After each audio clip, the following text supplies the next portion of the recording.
তাহলে আল্লাহ বলছেন ইন্নাল ইনসানা লাফি খুসর, সবাই ক্ষতির মধ্যে আছে। এরপর আল্লাহ নিজেই বলছেন ইল্লা, উইদাউট, সবাই থাকলেও 4 শ্রেণীর মানুষ এই ক্ষতির মধ্যে পড়বে না। কারা?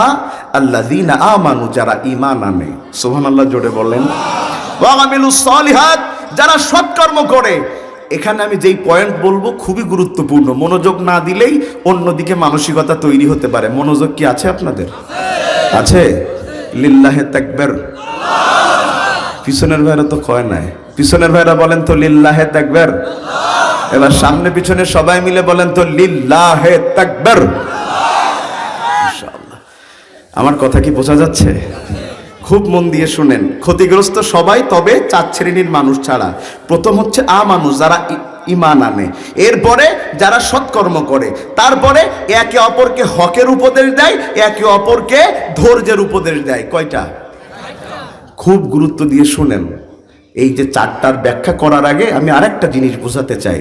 খেয়াল আছে তো সবার? ইনশাআল্লাহ।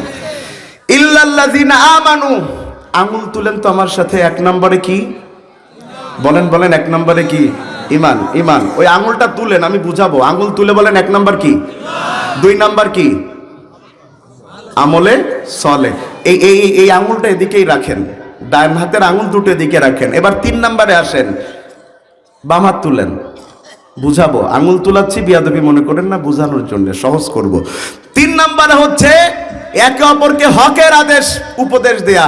4 নম্বর একে অপরকে ধৈর্যের উপদেশ দেয়া। এই 2/2 আলাদা করলাম কেন? এই প্রথম যেই 2টা বলেছি, এটি হলো ব্যক্তিগত আমল। সবাই বলেন কি আমল? সবাই বলেন কি আমল? ঈমান আমলে চলে, আপনার ব্যক্তিগত ব্যাপার। তবে এই পাশে যেই 2টা আঙ্গুল আমি তুলেছি, পরস্পরকে হকের উপদেশ দেয়া, পরস্পরকে ধৈর্যের উপদেশ দেয়া, এই দুটো হচ্ছে সামাজিক আমল। কি আমল? তাইলে বোঝা গেল শুধু ব্যক্তিগত আমল দিয়ে ওই ক্ষতি থেকে বাঁচা যায় না। ব্যক্তি একলা নিজেকে বাঁচিয়ে জান্নাতে নিতে পারে না যদি সে সমাজ বাঁচানোর আন্দোলনে যুক্ত না হয়। কথা কি বোঝাতে পারছি আমি? খুব মন দিয়ে বুঝেন। এখানে আমরা যেই ওয়াগুলো পড়ছি না, ইল্লাল্লাযীনা আমানু ওয়া আমিলুস সলিহাত ওয়া তাওয়াসাউ বিল হাক্কি ওয়া তাওয়াসাউ বিস সাবর, এই যত ওয়া লেখা আছে, এই ওয়াল আসরের যে ওয়া বলেছিলাম এটা ওয়ায়ে কসমিয়া, কিন্তু এটার মধ্যে যে 3টে ওয়া আছে এটা হলো ওয়ায়ে মাগাহু, একটার সাথে আরেকটা যুক্ত, একটার সাথে আরেকটা যুক্ত। 4টে একসাথে না হলে পরিপূর্ণ না। কথা বোঝাতে পেরেছি? যেমন আমি বললাম হাবিবুল্লাহ বেলালি ভাই, শুনলাম কক্সবাজারে বেড়াতে গিয়েছিলেন। তা বলছে হ্যাঁ বেড়াতে গিয়েছিলাম। কে কে গিয়েছিলেন? তো বলছে আপনার ভাতিজা, আপনার ভাতিজি, অমুক তমুক, এবং কথা কি শেষ? আর একজন আছে, তার মানে আমার ভাইয়ের আহলিয়াও গিয়েছেন, কিন্তু লজ্জায় বলতেছে না। তো এবং বলা মানে পরের শব্দ না বললে বাক্য পরিপূর্ণ হয়। তো আল্লাহ বলছেন ইল্লাল্লাযীনা আমানু, মাশাআল্লাহ, ঈমান আনতে হবে। এরপরে মূল শব্দ আমিলু, ওয়া লাগিয়েছেন, ওয়া আমিলু, তার মানে ঈমানের সাথে আমলে চলে না থাকলে ওই ঈমানের দাম নাই। এরপরে বলছেন ওয়া তাওয়াসাউ, ওয়া তাওয়াসাউ, এরপরে বলছেন এরপরে একে অপরকে হকের আদেশ দাও। তার মানে একটার সাথে আর একটা মিলিত, একটা বাদ দিয়ে আর একটা পরিপূর্ণ হয় না। কথা কি বোঝাতে পারছি? এ ব্যাপারে দলিল দিচ্ছেন আল্লাহ। দুনিয়ার মানুষদেরকে আল্লাহ বলছেন কু আনফুসাকুম আহলিকুম নারা, খালি নিজে বেঁচো না, নিজের ব্যক্তিকে বাঁচিও না, তোমার পুরো আহলকেও তুমি জাহান্নামের আগুন থেকে বাঁচাও। আজকে কোরআনের মাহফিলের আয়োজনের কোনো দরকার ছিল না যদি আমরা আপনাদের জাহান্নামের আগুন থেকে বাঁচানোর কথা না বলতাম। বলতে এসেছি যেন আমি একলাই নামুল না বেঁচে যাই, একলা স্যার না বাঁচে, একলা হাবিব ভাই না বাঁচে, আমরা সবাইকে নিয়ে জান্নাতে যেতে চাই। আমাদের উদ্দেশ্য কাউকে কষ্ট দেওয়া নয়, আমাদের উদ্দেশ্য আমরা সবাই মিলে জান্নাতে যেতে চাই। এই যে আজকের মাহফিলে কি শুধু একটা কোনো দলের লোক না সব দলের লোক বসেছে? কেন বসেছে? আমরা সবাই মিলে জান্নাতে যেতে চাই। তো মানসিকতা যদি এটা থাকে সবাই মিলে জান্নাতে যেতে চাই, তো আসুন না সবাই মিলে হকের দাওয়াত দেই, আসুন না সবাই মিলে ধৈর্যের উপদেশ দেই, তাইলে একসাথেই জান্নাতে ঢুকে যাওয়া যাবে ইনশাআল্লাহ। সুবহানাল্লাহ বলবেন না? তাইলে ব্যক্তিগতভাবে জান্নাত পাওয়া যায় না, সমাজকে নিয়ে চিন্তা করা লাগে। কথা কি ঠিক? কথা কি ঠিক? জামাতে নামাজ পড়েন কেন বলেন তো দেখি? মাশাআল্লাহ, জানি এটাই কমন উত্তর। জামাতে নামাজ পড়েন কেন? এটা কি এটাই উত্তর। আমি যদি বলি কোরআন পড়েন কেন, তাও বলবে সোয়াব। হজ করেন কেন, তাও বলবে সোয়াব। আল্লাহ কোরআনে যত ইবাদত দিয়েছেন, আমরা তো ওভারঅল বলি সোয়াব, কিন্তু আল্লাহ কোথাও সোয়াবের উদ্দেশ্যে কোনো ইবাদত দিয়েছেন খুঁজে দেখাতে পারবেন না। সোয়াব তো পরের বিষয়। আপনি নামাজ পড়বেন কেন, কোরআনকে প্রশ্ন করেন, কোরআন বলবে আকিমিস সলাহ, নামাজ কায়েম করো। কেন জানো? ইন্নাস সলাতা তানহা আনিল ফাহশাই ওয়াল মুনকার। নামাজ তোমাকে খারাপ কাজ থেকে ফিরায়। তো খারাপ কাজ যদি মানুষ না করে, শুধু কি ব্যক্তির উপকার হয় না সমাজেরও হয়? কথা বলতে হবে, কিসেরও হয়? তাইলে নামাজ খালি আল্লাহ ব্যক্তিগত ইবাদত করে দেননি, সমাজের অন্যায় বন্ধের জন্যও দিয়েছে। কারণ যে যত নামাজি সে তত অন্যায় কম করে। যদি আপনার ইমাম আপনার এলাকার সামাজিক নেতা হয়, গম চুরি করতে পারবে? নামাজ পড়বেন তার পিছনে।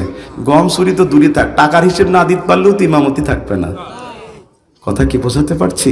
এবার আসেন, ঐক্যবদ্ধতা, সবাই মিলে বাঁচানোর জন্য আল্লাহ জামাত দিচ্ছেন। তো জামাতে আপনি নামাজে যাচ্ছেন, তিনটা শিক্ষা। কয়টা? সবাই বলেন না কয়টা শিক্ষা? নামাজে যখন আপনি দাঁড়িয়েছেন, কথা কি শুনতেছেন আমার? নামাজে যখন দাঁড়িয়েছেন, নামাজে কি এক দলের লোক দাঁড়ায়? আওয়ামী লীগ, বিএনপি, জামাত, জাতীয় পার্টি সবাই দাঁড়িয়েছে। একজন হয়তো আরেকজনকে ময়দানে দেখতে পারে না, কিন্তু মসজিদে আওয়ামী লীগের লোক দেখে কি বিএনপির লোক উঠে যায়? বিএনপির লোক দেখে কি জামাতের লোক উঠে যায়? না। কেন যায় না? কারণ দুনিয়ায় যে যে দল চলে, মসজিদের মধ্যে কোনো দল চলে না। সবাই জন্যে, আল্লাহর জন্যে এক। কথা কি ঠিক? এবার 2 নম্বর আসেন। তাইলে নামাজের প্রথম শিক্ষা হলো মানুষকে দলীয় ভেদাভেদ ভুলিয়ে এক আল্লাহর জন্য সেজদা দিতে বাধ্য করে। কথা কি ঠিক? 2 নাম্বার আসেন, আপনি কেন জামাতে নামাজ পড়বেন? 2 নাম্বার, আপনি এই জন্য জামাতে নামাজ পড়বেন যে জামাতে নামাজ পড়লে আমরা সবাই যে যে দল করি, ইসলামের জন্য একটা নেতা মানি। ইমাম এক দল করে, মুসল্লি আর এক দল করে, হতে পারে না? কথা বলে না। তারপরেও আমাদের কোনো সমস্যা হয় না, কারণ ইমাম নামাজ পড়ছে ইসলামের তরিকায়। তো ইমাম ইসলামের তরিকায় যতক্ষণ, আমি তার পক্ষে ততক্ষণ। এবার যদি ইমাম ভুল করে, কি করবেন? আমার দিকে তাকান। আলহামদুলিল্লাহ রাব্বিল আলামিন মালিক ইয়াউমিদ্দিন। হ্যাঁ, একবার ভুল হয়ে গেল, আপনারা কি বললেন? কথা বলে না। কি বললেন?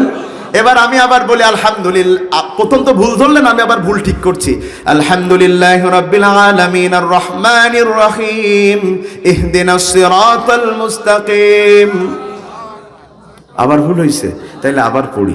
আলহামদুলিল্লাহ রাব্বিল আলামিন আর রহমানির রহিম মালিক ইয়াউমিদ্দিন ইয়াকা না'বুদু ওয়া ইয়াকা নাস্তাঈন গায়রিল মাগদুবি আলাইহিম।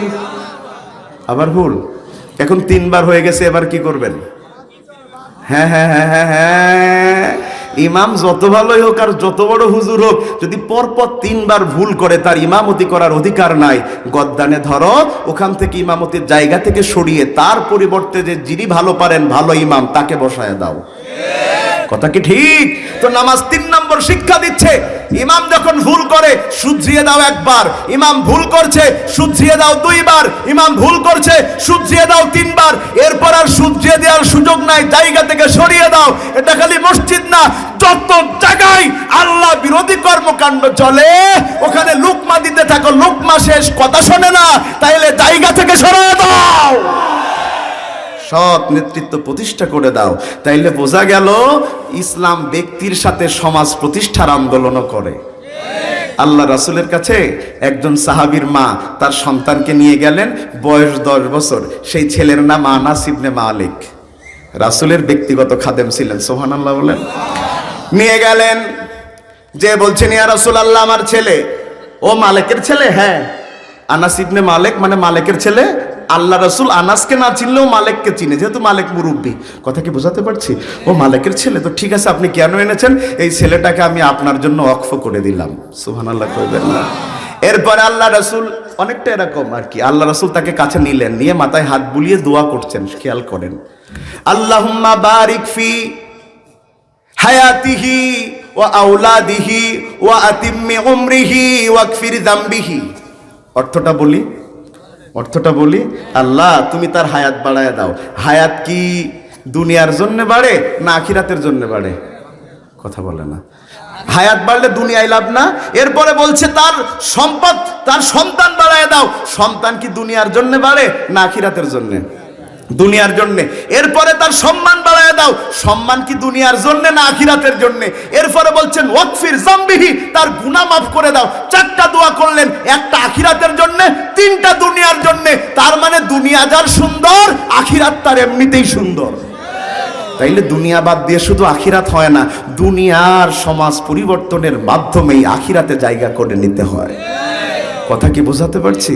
কিন্তু আমাদের দুর্ভাগ্য, আমরা ইসলামকে আখিরাতের জন্য বরাদ্দ করেছি, দুনিয়ার জন্য না। কথা বোঝাতে পারছি? আমরা মসজিদে যে ইসলাম মানি, বাইরে সেই ইসলাম মানি না। তিনটে উদাহরণ দিব, শুনতেছেন কথা? একটা মসজিদে মুয়াজ্জিন ভালো আজান দিতে পারে না, তাকে বাদ দিবে, নতুন একটা মুয়াজ্জিন নিবে। তো সুন্দর করে প্রেস বিজ্ঞপ্তি দিয়ে দিয়েছে কমিটি, একটা ইমাম নেওয়া হবে, এই যোগ্যতা, হাফেজ হলে ভালো হয়, কণ্ঠ ভালো হতে হবে, এখানে থাকতে হবে, সব সুন্দর করে লিখছে। খালি নিচে ছোট্ট করে লিখেছে বেতন, বুঝেন নাই? মানে সবকিছু ওপেন, খালি বেতন গোপন। এরকমই হয় আমাদের দেশে, ইমামদের মর্যাদা সবচেয়ে কম। গত মাসে ভোলাতে মাহফিলে গিয়েছিলাম, এক ইমাম এসে আমাদের জড়িয়ে ধরে বলছে, হুজুর 4 মাস এই কমিটি বেতন দেয় না, আমি যে কিভাবে বেঁচে আছি আল্লাহ ছাড়া কেউ জানে না। হাসলেন? এটা হাসির কথা না, কষ্টের কথা। তখন আমি ছোট করে বলি, এখন মুয়াজ্জিন নিবে, তো মুয়াজ্জিন নিবে কারণ আগের মুয়াজ্জিনের আজান ভালো ছিল না, দরখাস্ত করেছে 10-15 জন। এখন মসজিদ কমিটি ইন্টারভিউ নিচ্ছে, একজনের আজান এত সুন্দর হয়েছে, মহিলারা বলতেছে এই মুয়াজ্জিন না রাখলে বাড়ি ভাত রান্না করে দেব না। এখন এই মুয়াজ্জিন রেখেছে, মুয়াজ্জিনের বলতেছে বেতন কত দিতে হবে? কয় আগের মুয়াজ্জিনের আজান ভালো ছিল না, 5,000 বেতন দিতেন, আমার দিবেন 15,000। তাও মসজিদ কমিটি রাজি। এবার আপনারা বলেন তো, আল্লাহু আকবার যেটা মুয়াজ্জিন বলে মসজিদে, এটা কার নামে স্লোগান? জোরে বলেন না। তো মুয়াজ্জিন যেই আজানটা মসজিদে দেয় আল্লাহু আকবার বলে, এটার জন্য কেউ তো রাগ করে না, বরং কণ্ঠ ভালো হলে তার বেতন বাড়ায় দেয়। কিন্তু একই মুয়াজ্জিন যদি ওই আল্লাহু আকবারের স্লোগান মসজিদে না দিয়ে দিন কায়েমের আন্দোলনের জন্য দেয়, যারাই তার বেতন বাড়ায় দেয় তারাই তাকে মামলা দিয়ে জেলের মধ্যে ঢুকায় দেয়। তার মানে মসজিদে ইসলাম মেনেছে, বাইরে ইসলাম মানার প্রয়োজন মনে করেনি বান্দা। শুধু মসজিদের ইসলাম দিয়ে জান্নাতে যাওয়া যায় না, সমাজের ইসলামও লাগে। কথা কি বোঝাতে পারছি আমি আপনাদের?